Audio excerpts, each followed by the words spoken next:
Welcome to Haunted Canada.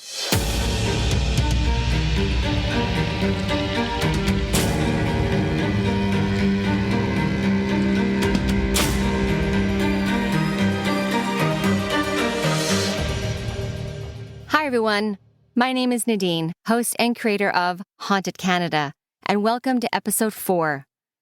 On this episode, we're going to talk about 3 more ghost stories from Alberta. I've had so many requests for more ghost stories about Alberta, so this episode is for all of you.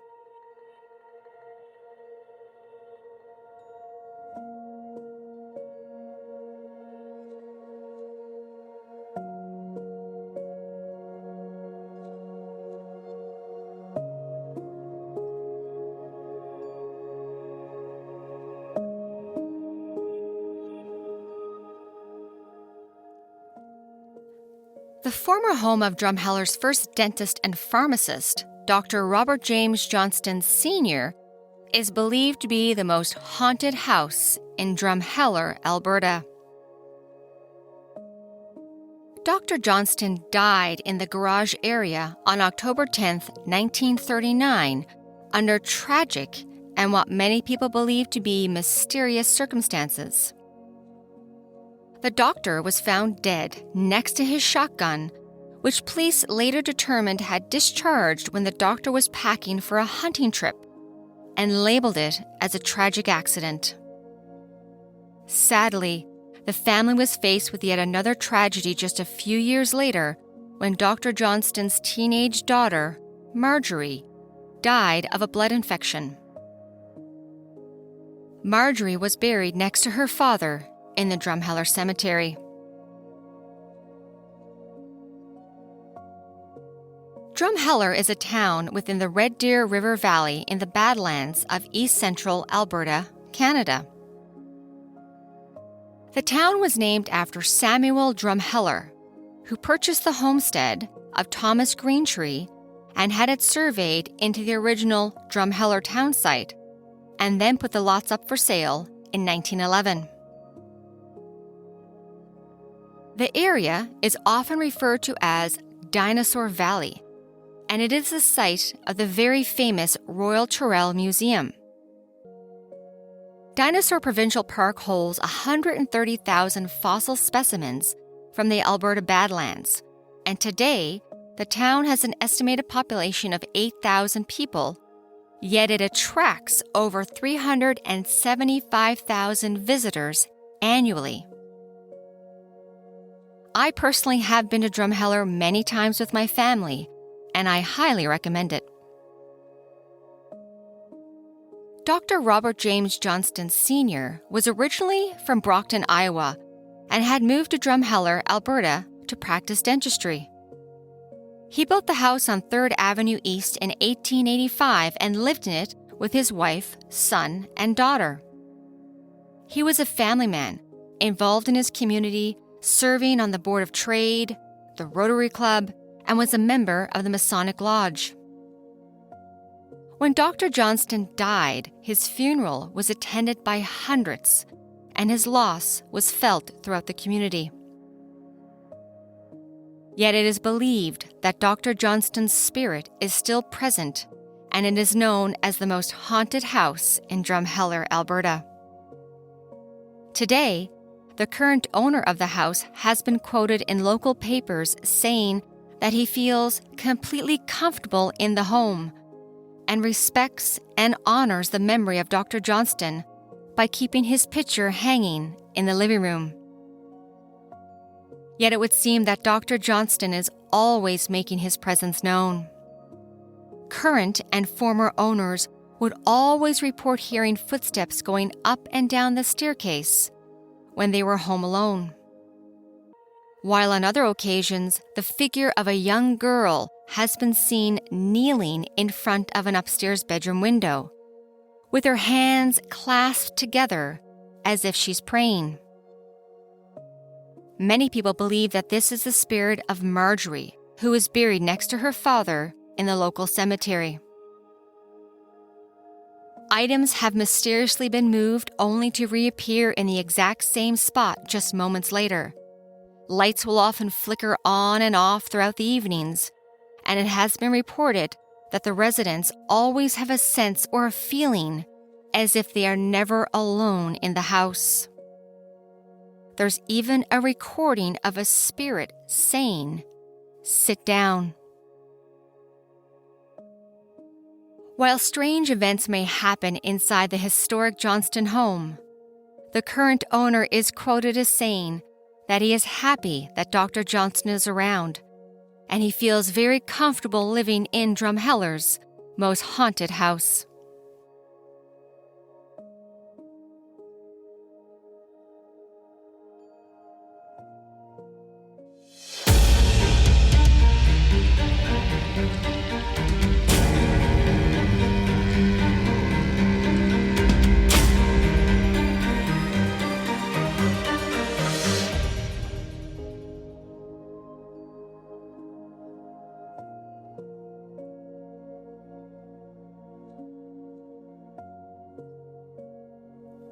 The Hose and Hound is a local community restaurant and pub in Calgary, Alberta, and was originally built and used as Fire Hall No. 3 from 1906 to 1952.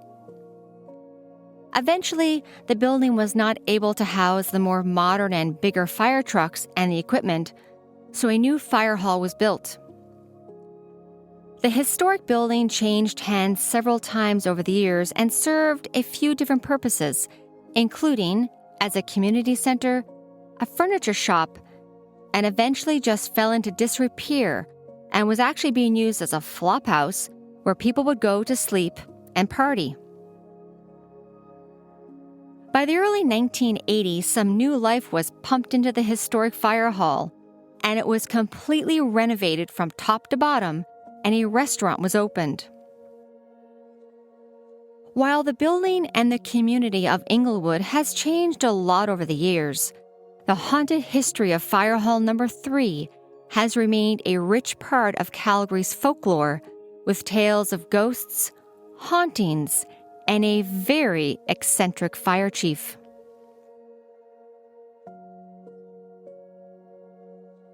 The historic fire hall was originally operated by Calgary's first fire chief, James Cappy Smart. He was described as a no-nonsense, plain-speaking man, and once, when a crowd of spectators got a little too close to the fire and wouldn't listen to his warnings, he told his fire crew to just turn the water on them. Cappy was also very active in the Calgary social scene. He was the marshal of the Calgary Stampede for 35 years, even leading the parade one year while riding an elephant. While he was a very colorful character in Calgary, he took his role as fire chief very serious, and it is actually credited with modernizing the fire department. He brought about many changes, including using more modern equipment to replace the outdated volunteer bucket brigade, while also educating Calgarians on fire prevention. While Cappy Smart loved his job, the one thing that he was also known for was his love of animals, and actually for collecting many unique animals. Cappy had a pet monkey named Barney that he actually kept in the fire hall. When the firemen had to go out on a call, it was common practice at that time to leave Barney inside the fire hall or outside tied up to the flagpole. One day, when the men were gone on a call, they again left Barney tied up outside when a family walked by. The young son, thinking that the monkey was friendly, got a little too close, and Barney attacked, causing serious injuries to the young boy. Barney was labeled a danger to the community, and it was decided that Barney had to be put down. Cappy took responsibility for what Barney had done, and he was the one that sadly put Barney down. Barney was buried in front of Fire Hall No. 3. Yet the spirit of that monkey Barney is still believed to be causing trouble and being very mischievous inside the current-day restaurant.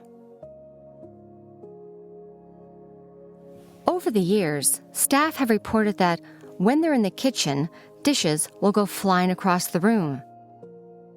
The dishwasher has been known to turn itself on and off, while the hose that is usually in the kitchen sink, used for rinsing dishes, has mysteriously been spraying the kitchen staff. At other occasions, the oven doors have been opening and slamming shut when there's nobody near them. On other occasions, it would seem that the employees have been falling numerous times throughout their shifts. Yet when the employees fall and they look down at their sneakers, they often notice that their shoelaces have been tied together. One former employee that I spoke to had worked at the restaurant as a busboy several years ago. His job was to just basically clear the dishes from the table.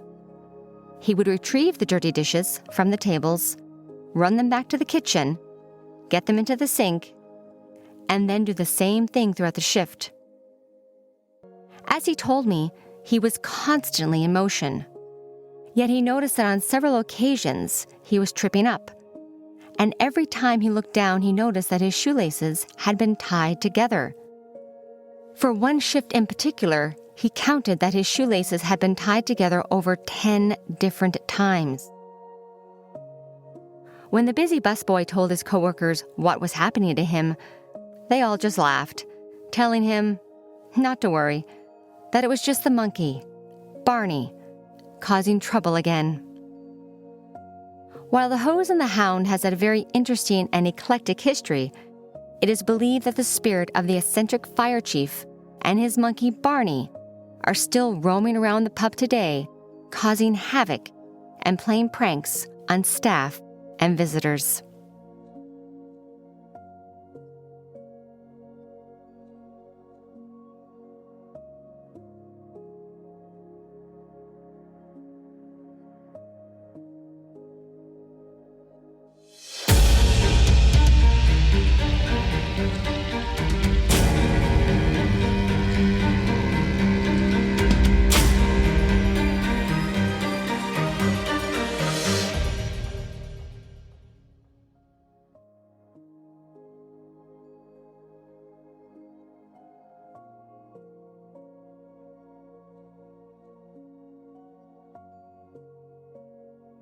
The Rutherford House on the University of Alberta campus has many frightfully wonderful ghost stories that I originally unearthed, wrote, and included on one of my Edmonton Ghost Tours that I call the University of Alberta History and Haunted Hike.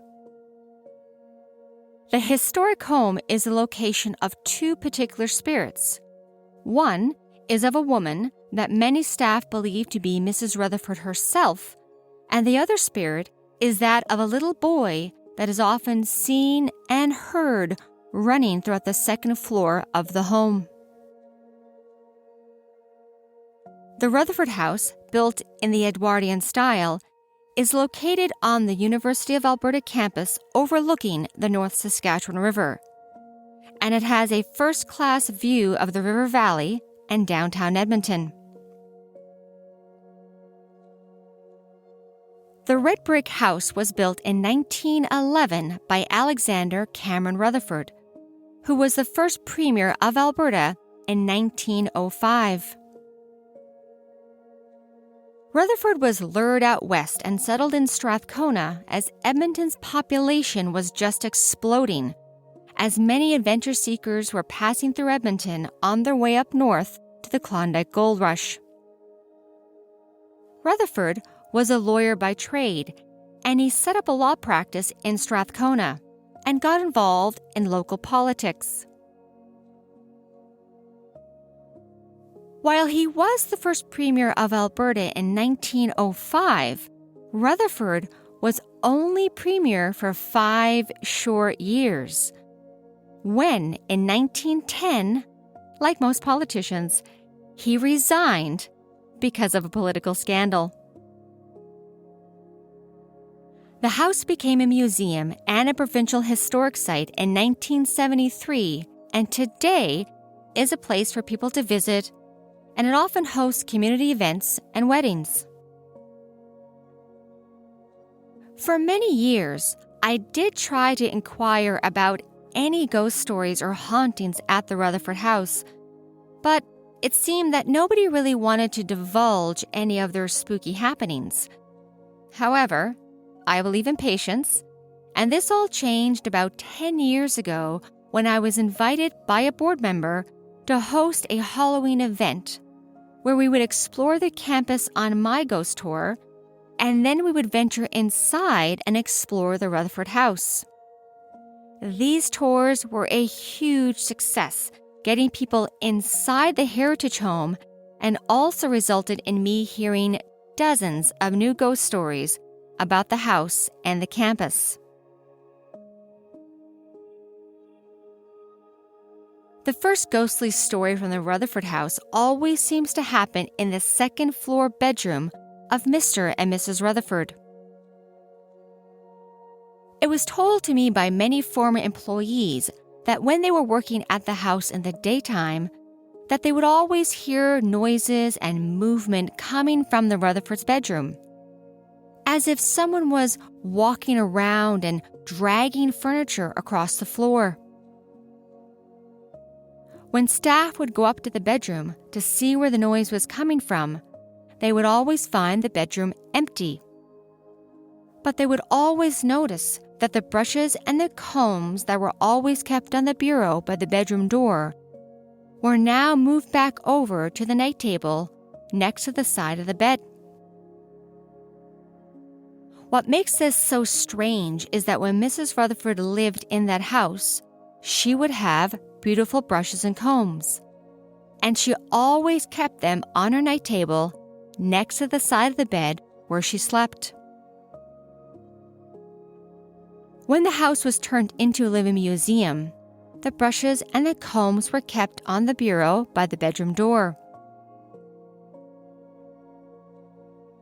Yet when staff would hear the noises coming from the master bedroom and go to check, they would always find those brushes and combs were now moved and placed back on that night table next to the side of the bed where Mrs. Rutherford slept.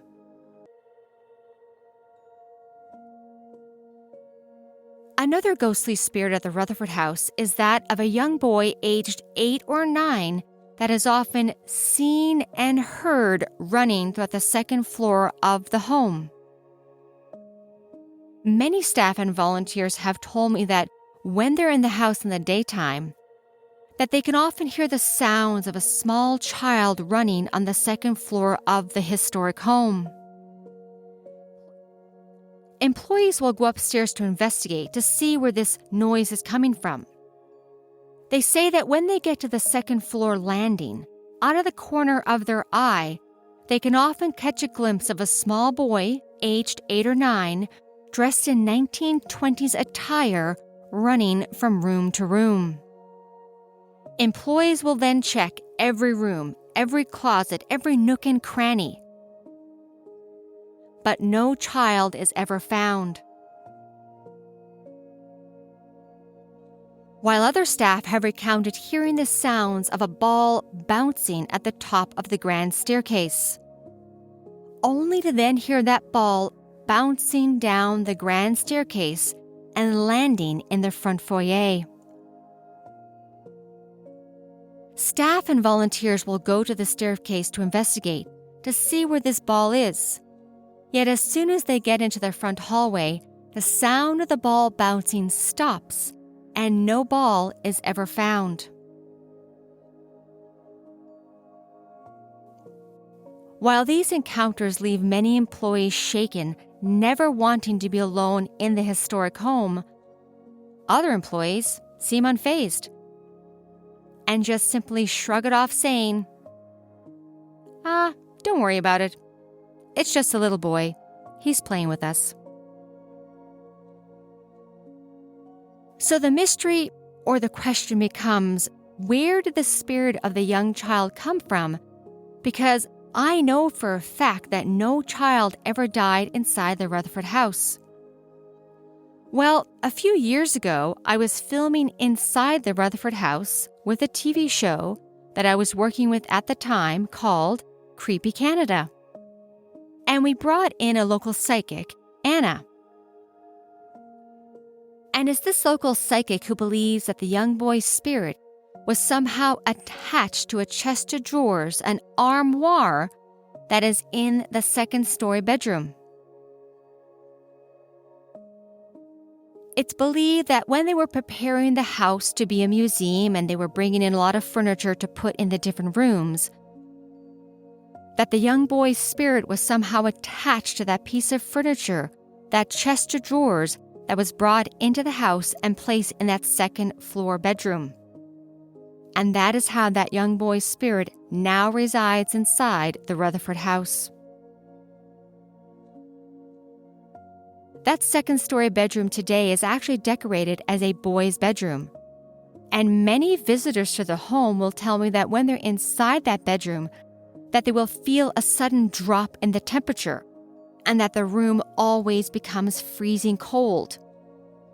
Yet as soon as they leave the bedroom and walk out in the hallway, the temperature returns to normal.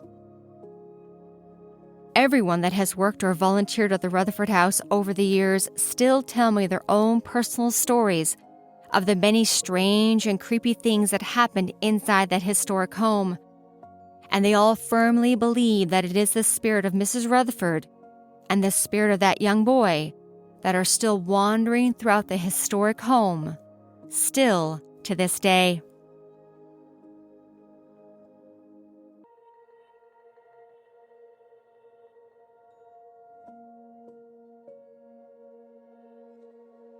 Thank you to everyone for listening to Haunted Canada. If you have enjoyed this episode and want to hear more, please subscribe to the podcast, like, share, and tell a friend about it. Also, please take the time to write a positive review and leave a 5-star review as well.